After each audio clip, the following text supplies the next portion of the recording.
And again, to our guest, all right, so we are live on YouTube. So this will be a private link that we'll be able to share with our members who weren't able to join us tonight. And again, to our guest,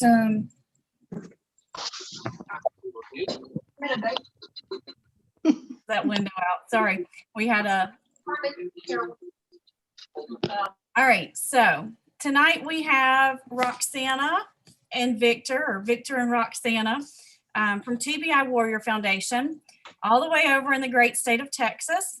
And they're going to tell you a little bit about themselves, their journey, and how TBI Warrior Foundation came about and some of what they do.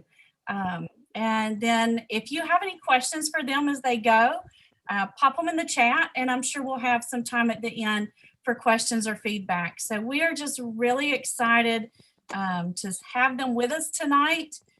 So make yourself comfortable. It's just a casual chat as we learn about them and a little bit more about what it is that they do. All right, take it away, guys.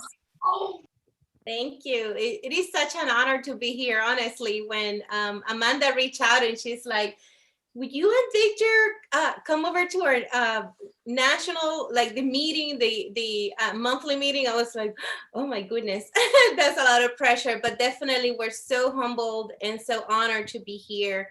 I just want to ask, do you hear well? Because we're a bit distant from the computer, so we could both be on the same screen. You're absolutely perfect. So you look good. Your sound is great. So perfect. So Victor, do you want to say something? Well, it's great to be here. I completely honor. All I can say to every single one of you is thank you for what you do for your loved one, and please thank your loved one for the great service they have done to our nation. I know myself and my generation of vets, we are grateful for laying the path that we walk today. And Victor is right. We always recognize, the generations that came before us, because as we know, many of the benefits and many of the things that today we enjoy came because of the sacrifices of all of you that have walked the walk and the journey and have fought for so many things that today we enjoy. So with no further ado, I'm gonna just share a little bit. Have you, as you have noticed, and Victor is very aware of this, and he always says that he has a speech impairment that came out of his injury. So if you don't understand us at any point what he's saying, feel free to raise your hand or have him repeat. He'll be more than happy to do it. Like he says, if he ever remembers what he just said. So anyway, so our journey started 11 years ago. It was June 29th, 2009, when I received that call that many spouses and most of you probably receive when your loved one was wounded in action. And then after that, it's been a very long journey. Victor was medically evacuated to Landstuhl. He sustained a moderate brain injury with some bleeding in his brain. And then he was sent home for rehab.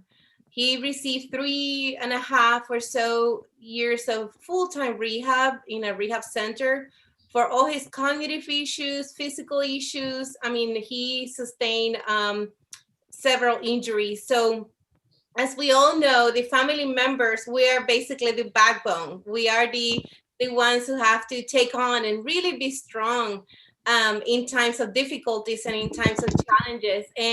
But one of the beautiful things is that, and we always say this, that our commitment was not only when he joined the Army. Our commitment is beyond. Our commitment with each other. When you say I do, it's for the long haul, right? So when he signed up, I always knew I signed up too. And I was like, I'm here.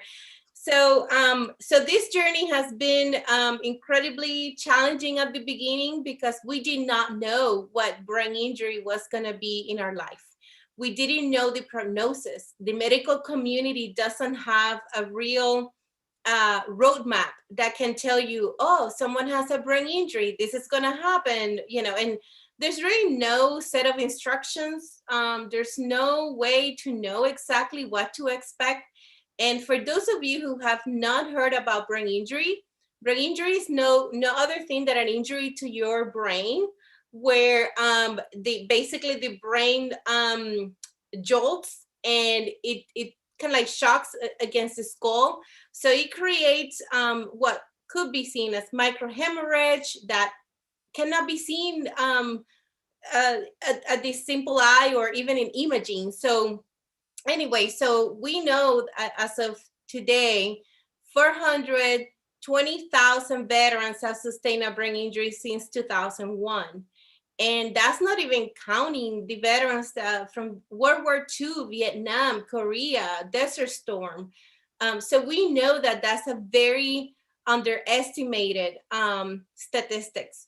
So anyway, so I'll just say that I at that time when Victor was wounded, he was in rehab every day. I would drop him off at 8 in the morning, pick him up around 3, 4 in the afternoon. He received over 25 different specialties to be able to get him where he's at today. Couple of things that I want to emphasize is that love prevails. This cannot be done without faith. For us, was the cornerstone of where we are today, and what really guided us to be where we are today. But it's one of those things that when we go back in time and we think about those first years from 2009 to 2012, we really don't regret anything that happened, because we noticed that there were areas that needed to have some attention to be able to help other veterans. So anyway, I don't know, Victor, if you want to add something to your injury. It's hard to see. I'm gonna say this. Roxana is smarter than I am. All right. So when people say she's your better half, I'm like, no, she's like my better 95%. But like she said, unlike many other vets, the journey back or the journey of recovery, it was long. It seemed like a lifetime while I was going through it, and while it was hard, we always maintain hope and focus on in God, to let us see what we're not seeing, to let us use this experience to help others.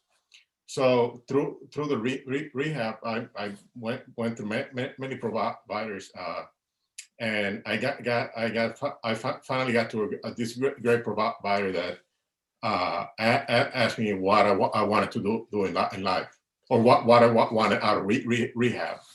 So I told her I wanted to go back to grad school and complete a master's in counseling.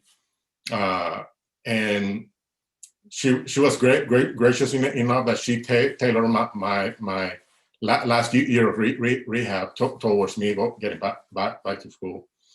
And thankfully, I was able to go to school and completed a master's in rehab counseling, as a matter of fact, and volunteer with like the Army won the water program and with other non-profits, and eventually that's what pushed the creation of TBI Warrior Foundation, which today we use is a mostly volunteer. All but one person is paid position, everyone else, including us, we're volunteers, and all we do is we take our experience and we make ourselves available to others that may be in need. So one thing I want to add something. So when Victor was in rehab, one thing that happened is that he became friends. He went to a private rehab center. So there were barely any military, even though the military paid for it. And he came across a lot of different civilians, both military from other generations that were there in rehabilitation because of strokes and some of them brain injuries and some other neurocognitive issues. One thing that Victor noticed, and he would come home, let's say sad on a Friday, he'll say, my friend is no longer there because the health insurance doesn't pay more than X amount of treatment.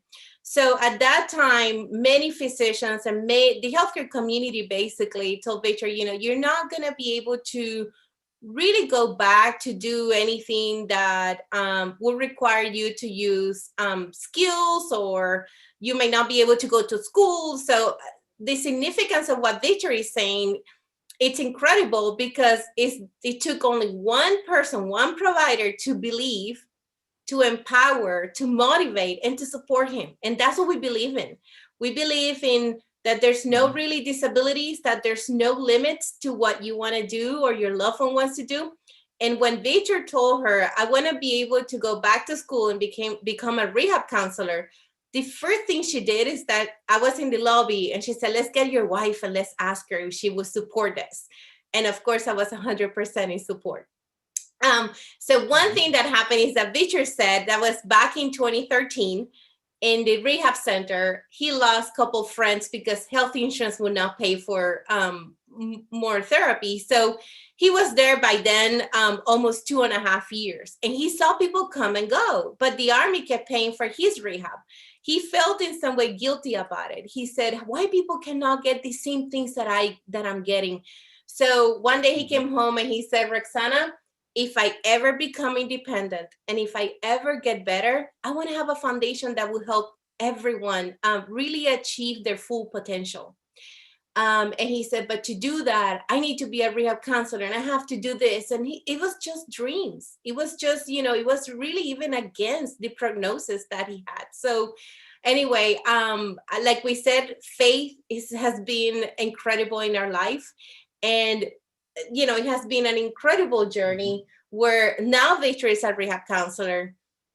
In 2018, the TBI Water Foundation became a reality. And we have served 40 veterans and non-veterans from 42 different states. And since 2018, close to 3,200 people.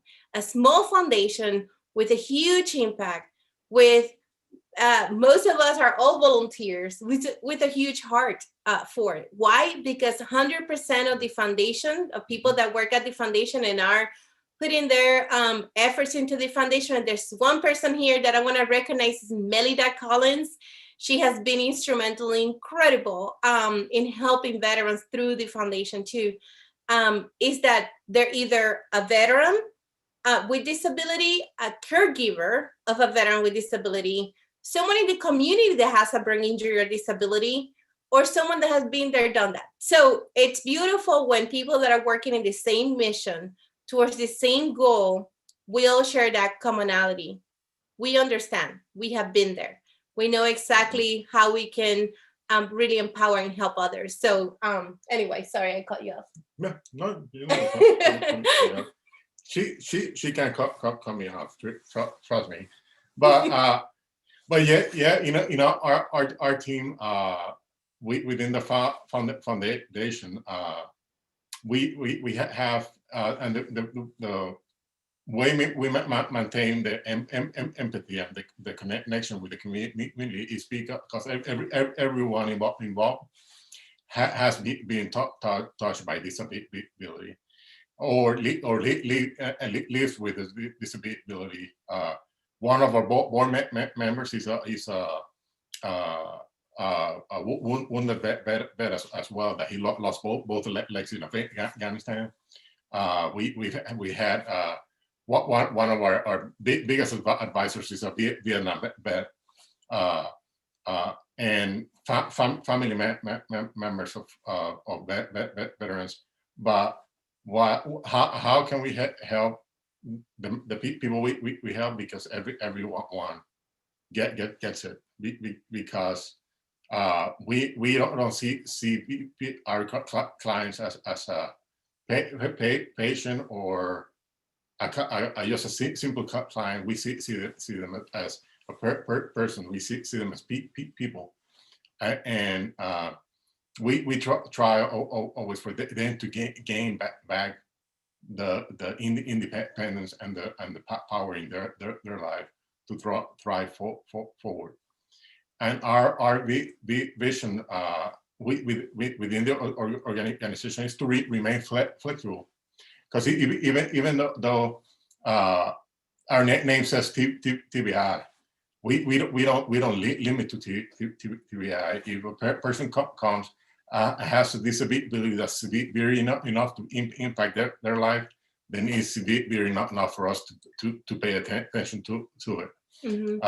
And what was I saying? I'm sorry, I lost my thread. That's fine. Yeah. So the mission, you were talking about the vision. Yeah, is to remain flat, and we strive to remain flexible, to adapt to what the needs that come to us. We don't try to be rigid. That I believe when you're rigid, you start turning people around, and we don't want that. We want people to find what they need when they come to us. And we've been blessed that God has allowed us to grow, helping people, like Roxana said, helping people throughout the states, different services, or civilians, or Vietnam. We have a client. He's a World War II vet, and we strive to be different and to give love and hope. So. Yeah, definitely. One of the things that we are focusing on too is that right now many veterans from the post 9/11 era, they get identified with the brain injury. But we have received a lot of different calls and emails from Vietnam veterans, World War II veterans, and Korea veterans. And they say, hey, I saw like last year, Victor was invited to write an article in the Purple Heart in the magazine. And last year we received a lot of emails from other veterans asking, hey, I have a lot of those symptoms, but nobody has ever told me that I have a brain injury. So we try to really empower the other eras of veterans to, when they go to the VA, to be open and talk about it and ask their providers to evaluate it, not because we believe that it's going to go back to where it was or it's going to get cured. Brain injury many times carries on with a lot of long-term disabilities. But then we believe very much, and that's the mission of TBI Warrior Foundation, in improving the quality of life. So if that means, for example, that the brain injury left the person with partial paralysis, which it has happened in many of our clients, is that they have partial paralysis. And for some reason, for many years, nobody has told them that there's tools and other things and equipment that could be useful for them to be independent. One of the big examples is, which we're providing, is robotic utensils. So they depend on their family member to help them eat, because once they get to here, they cannot get the spoon or the fork or the utensil back to their, to their mouth. So we are providing robotic utensils to veterans, and most of them have been pre-9/11 veterans, because they have paralysis that inhibits them from feeding themselves. We had one caregiver, one spouse called us and said, oh my goodness, you just returned 3 hours of my day back to me, because now he can eat by himself for breakfast, lunch, and dinner. When in fact, in the past, she was the one feeding him. And now they can have dinner together. And now they can talk while they're both eating at the same time. That's what quality of life is. It's not about returning the person and erasing that there's any disability, because a person can certainly live with the disabilities, but then it's how they overcome the challenges and the barriers that comes with that disability. And that's what we're here. We're trying, just like brain injury, there's no two brain injuries that are the same. You're going to see different manifestations in the symptoms and the disabilities that each person has. The same way the needs are going to be different. So that's why Victor was saying it's not a one size fits all. We try to see each case for what they need, and we try to fill that gap and meet those needs. And it has been an amazing journey and an amazing experience. So I don't know, Amanda, if you want to open it up right now for maybe questions, and we would love this to be interactive too. We don't want to, just be us talking. And I want to chime in a little bit too, if I may. My husband has a traumatic brain injury. A lot of our ladies here with us tonight probably know that. But his occurred in 2005. So, that's actually a pretty significant period of time before Victor's, because the actual first diagnosis that was brain injury related on his first compensation from the VA actually came through as brain disease due to trauma. They weren't even calling it TBI at that point, but there was enough awareness that we knew something was wrong, right? He left Iraq after that explosion with a headache every day, amongst other things. And ladies, I'll just reiterate, we've had those same conversations with Vietnam veterans. Matter of fact, PNC, Past National Commander Clayton Jones, was at a dinner with my husband and I. Was sitting actually, I think, between us, maybe even. And he was like, yeah, I have actually had a headache every day since, this particular day in Vietnam.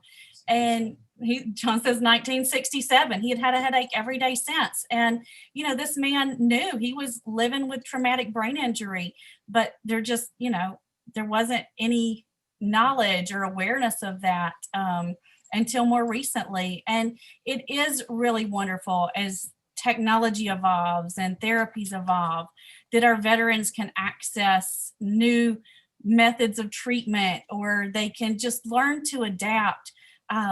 Even if they can't make something better, we learn to just sort of do the best we can. And I think it's really beautiful what Roxana and Victor are doing with finding tools like those robotic utensils to give, how great would that make your veteran feel if they hadn't been able to feed themselves in years? And then suddenly, because this spoon doesn't shake or wiggle or move and it stays, constant and level, they can suddenly feed themselves. That's gotta be, a mood booster. It is life-changing. Like we have received some really pretty amazing pictures and stories about, we went to the restaurant for the first time because he was not ashamed. And it's actually portable, so you can take it with you everywhere. It comes in a little pouch. So absolutely, it's all about improving that quality of life. One thing I want to make sure is that, and because I know we have probably many here in this call, is that we don't neglect understanding and acknowledging the role of the families. So we extend all services, everything, to the family members, to include the spouse, the family caregiver, the children. So if there's, when usually we get a call or we get an application from a veteran, we ask them, do you have family? We ask how many people are in the household. And then we ask them, is there anything that we can do for your family members? Is there any way we can connect with them? And that's where part of our team, her name is actually Sherry Piper, and she's also a caregiver to her husband with brain injury. And she makes those calls and she inquires and she's like, hey, I'm just checking, how are you doing? Is there anything we can do for you? And believe it or not, many times family members, well, you're going to believe it. Many times we're like, no, we're fine. We don't need anything. We're strong. We can, we can handle this. Of course we can handle this. But many times we have found that when we offer something like, is there anything in your community you want to be part of? And they're like, oh, I would love to go to this sewing you know, like ladies that they're all sewing together, but I cannot go because I cannot leave my loved one by themselves. Well, we work with them and we try to meet those needs. So we have either paid for different trainings that they haven't been able to pay for themselves, or we have reimbursed for up to 4 hours of respite care, so somebody can go to their house to watch for their loved one while they can go and have their me time. So so that's the kind of services that we do for family members as part of the respite program. So again, if there's anything that that the family member identifies that could help them feel that they can have some kind of time for themselves, or it will help them in a way that is either professional or personal growth, we're always exploring ways to help them. And if we don't have the program, we have never said, oh, I'm sorry, we don't have that kind of program, we're not going to be able to help you. The beauty of this is that because we have been in, you know, like Amanda and all of you have been involved with so many organizations, more likely we know someone somewhere that can help that person. So we don't let anybody go back to their, you know, we don't hang up on anyone or say, sorry, we cannot help you. We say, you know what, we may not be able to provide that at this time, but hold on, because we're going to contact someone, and then we always find a way to connect them with other organizations or someone that can help them. So I'm going to say something right now, and I'm going to probably embarrass a little bit about Victor and Roxana. I'm a repeat offender. My husband is a chaplain, well, was a chaplain for a long time. And I am a repeat offender of their services. And I'm one of the ones that she would call and say, hey, Mel, how are you doing? And I would say, we're fine. And much like Amanda, my husband had several traumatic brain injuries, beginning in 2001. And then the real big one was 2004 in Mosul, when the suicide bomber came in and unceremoniously detonated himself. But he was always very active. He's high functioning at very high levels, and nobody really noticed how much it affected him but me or the kids. And so when we would go to the providers, they would say, he's fine, there's nothing wrong with him. When he was at the White House, he's fine, there's nothing wrong with him. But when he comes home, you know, the job was done and he's relaxed and things happen. And I was the only one. And honestly, I didn't really know as much about brain injury as I should have. And through TBI Warrior Foundation, actually, she made me research in so many ways, saying, yeah, there is something wrong, and this is what you could do. And those spoons, by the way, Roxana, awesome. He's able to feed himself without dropping the utensils. So we have a lot of mobility and neurological issues as well. And they are starting to begin in his arms now, where he's losing mobility. And so I told Roxana one day, the only thing is that he's just constantly dropping his utensils. He can't hold them anymore. He's losing mobility of his digits. And she sent me this pretty cool spoon that moves with him as his hand moves. And so we're really excited. And thank you guys for everything you do. No, thank you. It's our pleasure. They're very dear to our hearts, very good friends now. And you know, it's we try the foundation basically. Once you get these services and we connect, it's kind of like we all become family. So so we always call the TBI Warrior family. So thank you, Mel, for that. Yeah, and in addition to what we have said about the services, we're not a multi-million-dollar organization. We're very small. Far from well, it. Yeah. we do not hoard funding, and we don't have any red tape around the funding. So if a veteran comes to, or a family member comes to us in need of financial assistance, we won't want to turn them away. At the least, we're gonna give them enough to put food on their table, so they don't go a day without eating. Mm-hmm. And I always say in the end, all we have is each other, and we the TBI Warrior Foundation is just one more resource out there. help people come together. Because in the end, all we're gonna have is the support of each other and the support of our to and from our loved ones. So needless to say, if you come across anyone that you think we can help, do not hesitate to point them in our direction, because if we can't provide it, we will find someone that will provide the service, and that is a promise. Like we'll do everything we can to make sure that person, that family is taken care of. So I don't know if anybody wants to ask some questions about anything. We're open book, honestly. We're always, open book. And I know time flies, and we took away my hair. Guys, I want to also just kind of mention real quick, with the last year that we've had and COVID wreaking havoc on our country, and many of our disabled families across the country have been impacted, either having to isolate or being sick or whatnot. I know you, like a lot of other people, have had to kind of change the services and the way that you meet the needs of your clients. You have to kind of find unique ways. And I think during this time, ladies, it's so important that we network and we learn about other organizations and other individuals doing good work in their communities or in our communities.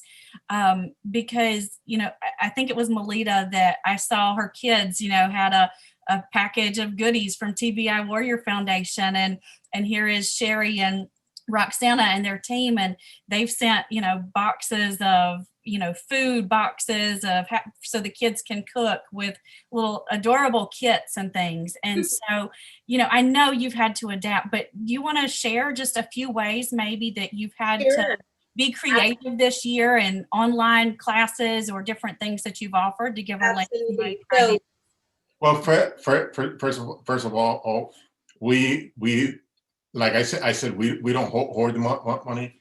So I when the pandemic started, I told our team, we're not going to hoard funding.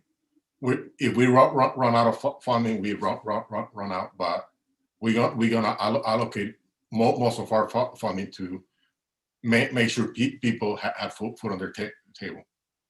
So through that alone, we assisted over 1,500 families get food on their table, and we thought outside the box. This was a program we created. It had a 48-hour max turnaround, meaning the person applied today. At the longest, in two days, that person needed to have the funding to go get groceries. With so many people losing their income and or medical expenses. A lot of people had to be transferred out of healthcare facilities back to their home or their nursing homes. And so we make sure that we provided some enough funding to provide at the critical moment of the transition. So their care was not in a gap. It was continued. So that was the COVID. We actually, when the whole, and thank you, Amanda, for bringing this, because when the COVID hit back in March, right away in April 2020, we launched needs assessment, and we asked everyone, what are your biggest needs, or where do you see yourself having needs? And through that, we reconfigure all the programs that we had at that time. One of them is called the COVID-19 response program, which is the one that Victor is talking about. Financial assistance with no red tape, quickly turn around so people could have funding for either food and other essentials. the other thing that we had to do, it's keeping our families really together, creating community, not letting them fall apart.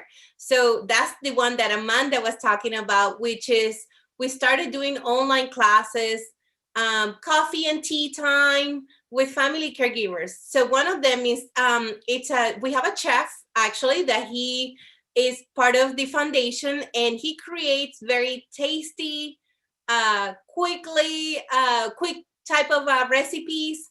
And then he does a whole demonstration, a live demonstration. Caregivers can join from anywhere across the country. You can ask questions, you can learn from him. You're gonna learn so many different things. And it's a 6-week session. So the beauty of it is that every week we're looking forward to see each other. And that's on Mondays. It's actually starting this Monday. So I'm gonna send you all the information. So if any of you would like to join, it's Monday at 2 in the afternoon Central Time. So it's an hour and a half. So it's not that long, but we all share with each other. Then on Thursday at 11 in the morning Central Time, we had coffee and tea time. And we just talk of whatever we wanna talk about. So we have caregivers joining from across the country, including Hawaii and Alaska, which is a big surprise for us. And anyway, so once we start doing these classes, we've been doing monthly classes, different things like self-care. Let's talk about brain injury. And that's the part where the caregivers come and they ask questions about brain injuries and family members. We do the cooking classes. And then with the cooking classes, we also involve the family. So if there's any children and they want to be part of the classes, or if the loved one with the brain injury, or the person who, or not a brain injury, but the veteran wants to join, they're more than welcome to join. So it's open to anyone. So and then we also then what we do that is that we always try to make these families feel they're part of the bigger family, the TBI Warrior family. And when Amanda mentioned about the food kits, for Valentine's Day, we recognize that many families that live with disabilities, they may not enjoy the traditional Valentine's that we see across the nation. So what we did is that we said, let's bring the meals to them. Let's send it to their homes. Let's inspire them to have that cooked meal together at the table. And we actually have one family that both parents are going through a lot of hurdles, depression. He just lost one leg. He just became an amputee, Iraq War veteran.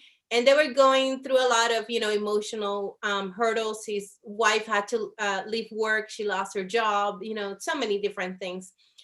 She wrote to us the most beautiful email letting us know that they live in Texas. So the meal, so the box arrived one day before the winter storm. And they said that's what they had for dinner during the winter storm when they didn't have any power. And they said that, well, by mistake, they received 2 boxes, right? So they said that by mistake, they received the 2 boxes, but what did they do? They paid it forward. They invited their neighbors to come to their house, and they had a big celebration. So they sent us the pictures, they sent us the story, and that's the kind of foundation that we try to be. Not just we're gonna parachute and help you and leave, but we wanna be part of that journey. We wanna be part of their life. We want them to feel, we truly love this community, so we want them to feel that love. We want them to feel that camaraderie. Because one thing that happens after our loved ones leave the service, sometimes there's a lot of loneliness. And we want to make sure that, feeling alone is not something that they go through, that they feel and know that people care, that, and our team cares. It's not just Victor and I. Victor and I are just here talking to you, but it's such an amazing team. If you go to our website, and I can send it to Amanda so she can distribute, you're going to see who are all the team players in all this. So thank you, Amanda, for bringing that up about the programs. You're most welcome. And the website is actually posted in the chat box, tbiwarriorfoundation.org. What's going to be the best way for any of our members to connect with you? through the So website and contact, or would you like us to drop an email in the box? What would be the? So either or. So in the website, you're gonna see on the upper right hand it says contact us. So you can just complete that form, and somebody's gonna get back to you. Or if you would like to send an email directly, it's very easy. It's programs@tbiwarrior.org. So either or works. And we try to be responsive. You usually will get a response within 24 hours.